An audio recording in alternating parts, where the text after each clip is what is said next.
Here we go. Hello, everybody. It's Mari-Lyn Harris of Heart at Work, and this is the podcast about how to create an impactful legacy for your workplace. So today I have Andre Numers, Nunez. Nunez. There we go. And today I found him actually on Alignable. We were having this discussion about kindness in your workplace and different things. What do you do? And, he just, for me, just stood out a lot, very positivity and just a real people person. So I just really thought that he would be a great guest for my podcast. So, Andres, tell Mhm. us a little bit about how you got started doing what you're doing and what are you doing and go from there. Gladly. First of all, thank you for having me. This is going to be a great conversation, I feel like. And how I got into where I'm at right now is strangely serendipity. Mhm, Um, I started in sales and was seeing some success there, but wasn't feeling fulfilled mhm, through that avenue. And coming back to where my mother is here in Idaho Falls, Idaho, trying to take care of some family business, a friend reached out to me and said, I actually think you would be great for this position. And it was the business development position in RSNI. Never done it before. mhm, Went in there, got along with the manager, and here I am almost 3 years in. mhm. Um, and as far as going entrepreneurial and owning my agency, that's been since last year. And it started with a friend reaching out to me and said, hey, I think you'll be great at this. So how about we try to help some businesses independently? Because that's kind of where I've always been at for others, is kind of that advisory role. So Mhm, I was like, sure. mhm, And here we are. mhm. So tell us what you do then, because you're besides business development, which is still a part of So sales, but a little bit it more. yes, it's a little bit more into, operations, sales, Mhm. marketing. Like Yeah, it's more about the long term more than just profits, right. margins. Mhm, And aside from that, I own a growth marketing agency, Kenai Marketing. mhm. And for fun, I'm a freelance drone pilot. So that's kind of how I let my creativity flow. Uh, but yeah, that's kind of how I stay busy aside from being a full-time dad. So Yeah, yeah. Well, that keeps you pretty busy. So always. I guess you're now teaching him at home or somebody is. My mom is. I'm Okay. actually very fortunate that she was kind of in our um, isolation bubble, if you would say. Okay. Yeah. And she does have a degree in early child development. So he's Oh, 20 months old. wow. So yeah, I'm lucky on that sense. So I've been able to focus on being able to share my message Mhm. and try to do balance work and business at the Mhm. same time. Right, right. So why don't you tell us a little bit about how we're talking, I guess, on a line about more about people management and how you treat people. So do you have any stories or something in that regard that you could share with us and your experiences, maybe your own experiences or with somebody else? Yeah, I got them on both sides of the spectrum. For example, I'm ADHD, Mm-hmm. so I come with my own challenges when it comes to the workplace. Right. Having to be a little bit more active, um, and that type of stuff, and needing my own space, and it's caused, a little bit of friction whenever I've gone into corporate roles Mm-hmm. and the like, because it's very structured to be one type of way.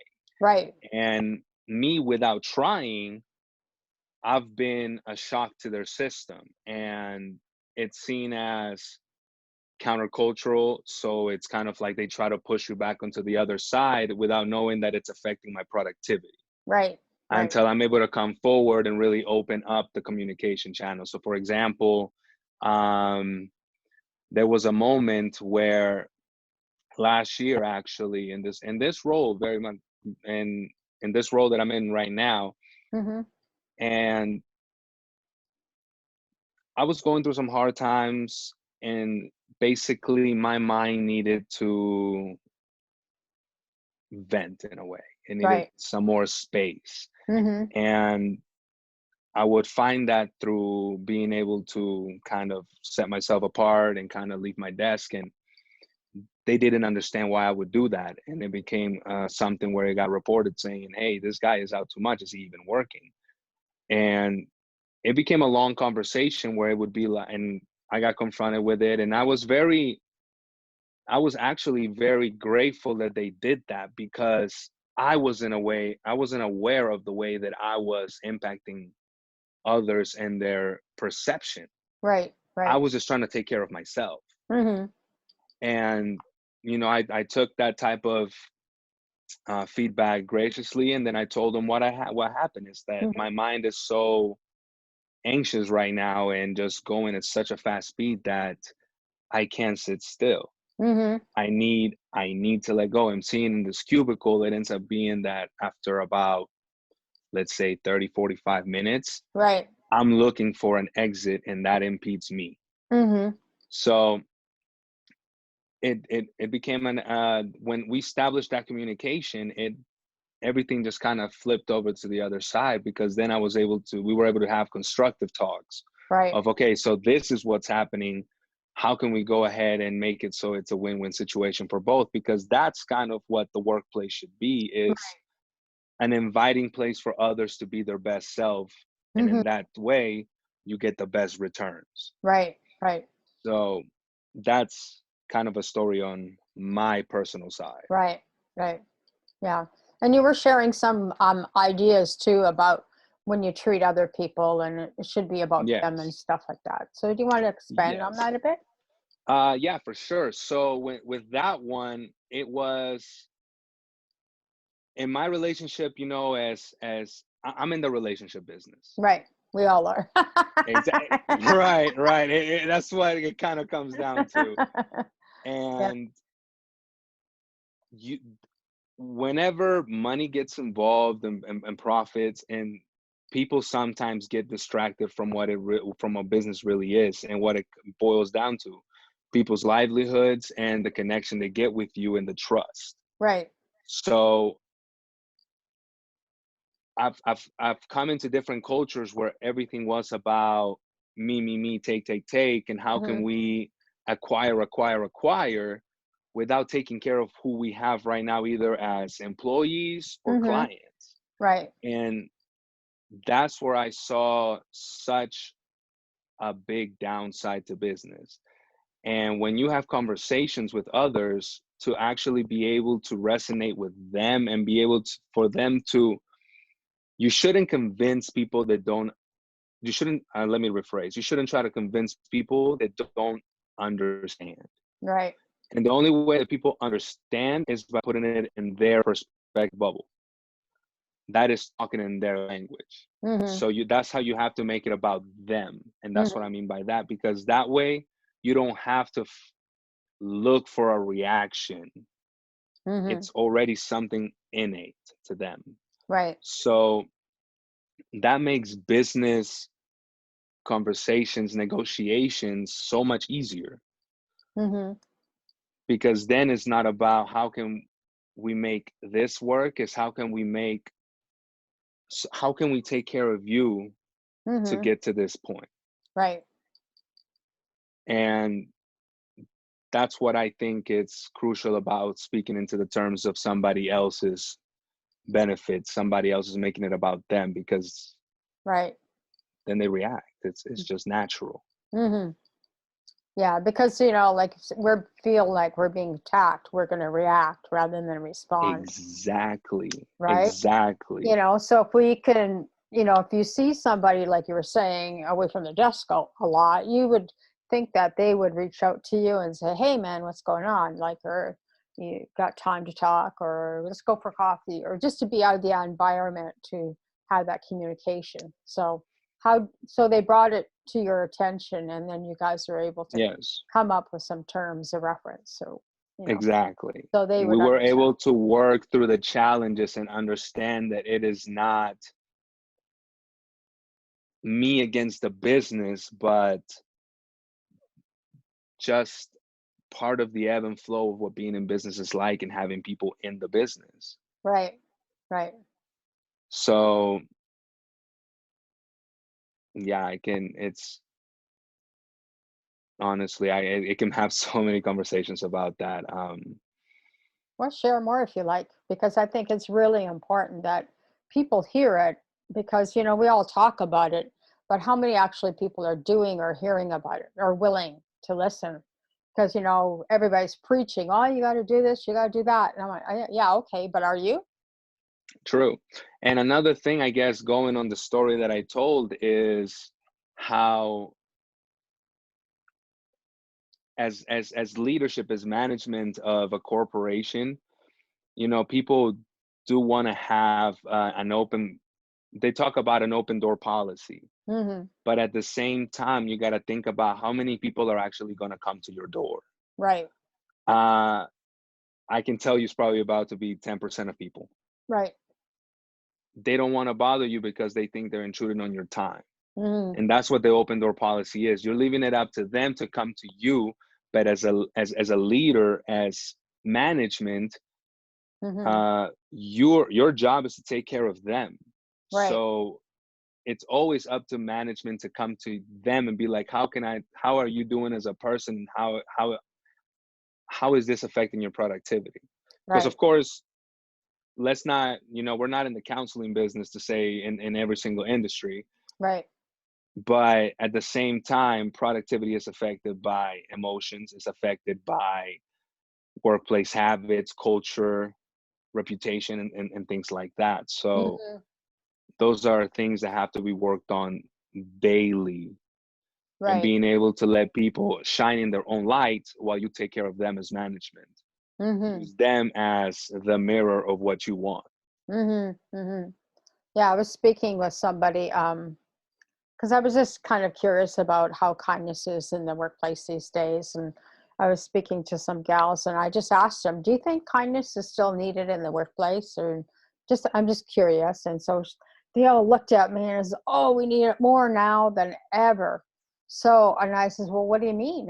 And so she was saying that there's a bunch of staff that work in the same area, and the CEO would have to walk past them to get his coffee to the coffee station. And he would never stop and say, hello, how are you doing? Nothing. And they just like, what? And we're working for you.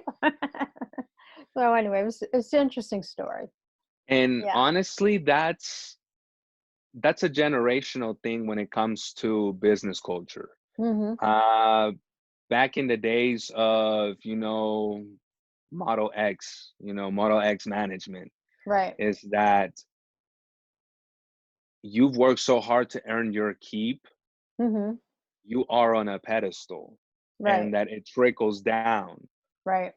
Um, but it's changed so much that I actually can't think of a CEO of a big corporation or anything that is not a figure for their company right now. Right. It's because it just became of, you need to be the people person for them. It's not HR's job, Hmm. it's the CEOs, because that's in the end, also because if you think about it, in the end, Right. they're the ones that approve the hiring. Right. You should be the one to know them now. Yeah. And it's really taking that light. And honestly, it's for the better. Hmm. Just because we are in such a fast-paced world that Hmm. if people don't connect with you, they will leave you. Hmm. Hmm. Yeah, And like that can only be a reflection of you and what you do. yeah, it's sort of like the first thing you said. I'm in the relationship business, so Exactly. whether you're a CEO or HR, whoever you are, even your coworkers, we're all in the relationship business, right? Yes. Yes, exactly. I can't think of one, maybe engineers, but still they do relationship. If they want to succeed and improve their career, Mm-hmm. they have to. I've actually read something online that mentioned that even if you happen to be an introvert, Mm-hmm. to go far in your professional life, you have to somehow interact. You have to become good at speaking. You have to become good at writing and communication. Right. It's part of the flow. Right. Yeah. And you may not be able to do it in corporate means, but you have to do it in personal. You have to be able to connect on that one-to-one with somebody and Right. communicate your message. Right. And so, what do you think some suggestions or ideas you have about treating people better or making that communication work? Um, One is, if we're talking to companies, it's inclusion. Is Mhm. to think inclusion is not an addition to your business; it's a necessity. Mhm. I think nowadays that for people to feel comfortable, better respected, is they just want to be heard or Mhm. appreciated. And Right. if you're not able to appreciate every single detail that they do because of the speed of the business and what you got to do on your plate, let them put part of themselves into the business. Mhm. You know, their culture, their um nonprofits that you might align yourself with, a say in this, transparency, Mhm. big thing, because that way they feel more attached to your mission. Mhm. Over communication is key. Mhm. If you're thinking about it now, look at the times. Everybody's stuck at home. Right. It's not about communication, it's about over communication. Right. And more of than just, are you getting this done? Mhm. Is how is your workload right now? Mhm. How are you doing? Mhm. How are you feeling after you're done with the workday? How are you feeling, and are you ready for the workday the next day? Mhm. Because a lot of people don't take they don't stop work after 5 anymore, Right. so you don't get that distinct break to get a break, and it can be daunting. Mhm. Mhm. So that's the thing that I would have for corporations. For individuals, it would be, again, over communicate. Mhm. Don't be afraid to speak your mind, because in the same time, the people that are managing you are not all seeing. Mhm.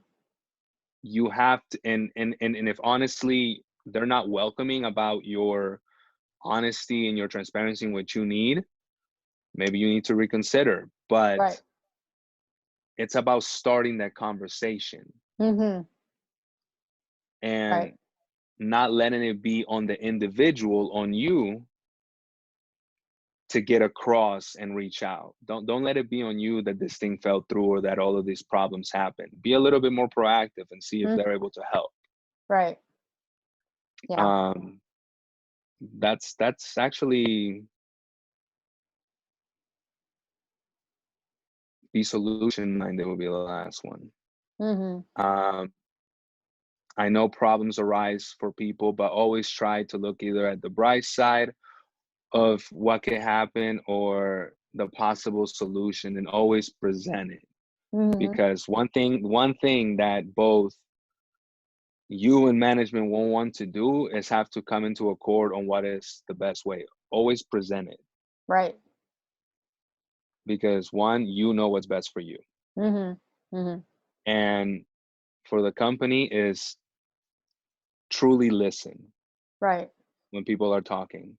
Mhm. Don't just see it as, oh, they're just trying to make it easier on themselves, or this, they're just not trying to work as hard. Is, no, this is affecting them on a level that is going to affect you. Right. So when these people come, take it seriously. Mhm. Mhm. Yeah, great tips, great tips. So tell us a little bit about your marketing company. You have it for you. um yeah, no, no, for sure. It's, the name of it is Keen Marketing. It actually stands for Keen Internet Marketing, or Keen Idaho Marketing, being in Idaho.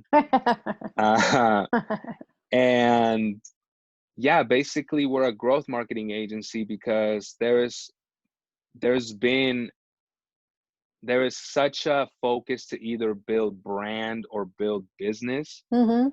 that people are not efficiently managing both, Mhm. because every play that you make should be for both.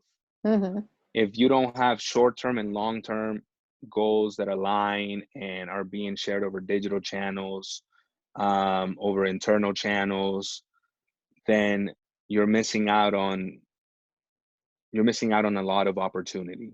Mhm. So, and at the same time, it's about making it so the growth that you're experiencing or the growth that you want can be long lasting, Right. because that's what business is really about. I don't believe that um, overvaluation is a good thing. So I believe that constant growth, sustainability is the key to a business and Mhm. what it represents. Right. So that's what we want. That's what we're trying to help businesses see and have them adapt to a digital time where there is a considerable chance that we're going all digital. Right. Yeah. Are you ready? Mhm. That's kind of what we're talking to businesses about, and just trying to fuse marketing, business development, and reputation Right. Right. into actually better results. Yeah. So can you give me an example of a client? You don't have to name them or anything, but just Hmm. maybe a success story that you've had that you've worked with a client. Okay, let's see. All right, so there was a client that they're in the beauty business, Mhm. and they started their own,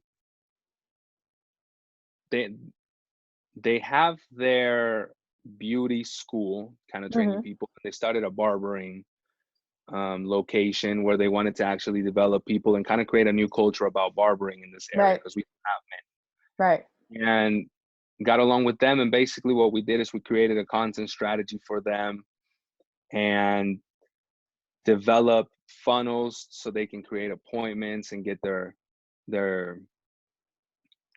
their inbound leads and be able to follow them from all stages all the way to actually advocating for the business and being part of the culture. I Mhm. think, people are the bloodline, so it's not about just attracting them and giving them something and making a transaction. It's creating a relationship in every stage. Right. Right. So that's what we did, and they ended up actually blowing up quite considerably. In 1 year, they went to being the new man in town, to being the leading barber in um, for all men, actually, Mhm. in the region in Idaho Falls. And now they've been hit hard. Mhm. So nobody's getting haircuts. Everybody's looking rough. But Yeah. hopefully, hopefully once they come back, they'll be ready to hit it on again and have their success train. But they've actually inspired many people and many of their own barbers to think of themselves as businesses and Right. really get creatives going. So Right. that's been a great story. Right. Right. Oh, cool. I'm so glad that you had that. Yeah. Unfortunately, barbers are suffering. And Yeah. non-essential, I guess. Yeah. It's a non-essential. I don't know about that, but I I don't know know, about that. right? I I don't know think about so. that because nail services are open. And I says that's not essential. I mean, I will have to say self-esteem is essential. So maybe keeping them open isn't a bad thing, but I'm just kidding.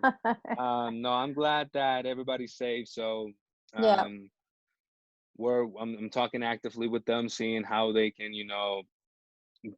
build a reputation through this time. Because as any business should do, Hmm. if you are non-essential, your sole focus is to build your reputation, because Right. you're and build that pipeline for when you're back in business. Right. Right. Um, and that's the focus at the moment. So Hmm. we'll see where this leads. Yeah. That's so cool. Okay, thank you, Andre, for joining me today. I really appreciate you being on the call today. And do you have any final words you want to say, or? Yeah, the last things I would say is follow, if you like what I said and want to connect or have some questions for me, I'll be more than happy to answer them. On my Instagram, you can at me on Instagram or LinkedIn. Hmm. LinkedIn is my name, Andres Nunez, and my Instagram is Dre181. Okay. So we'll have all your information on podcasts heartatworkonline.org, and that's where your video will be sitting. And so we'll have all your social media links there as well. So in the Okay. meantime, and I'll be sending out your links to you probably by the end of the week, and then you can have them for your own purposes. But anyway, Okay. thank you for joining me today, and I'm sure that everyone will enjoy this conversation. So Thank you. anyway, have a great day and a great evening, and we'll talk to you all soon. All right. Talk to you soon. You have a great Okay, night. take care. Be safe. Be Bye. kind.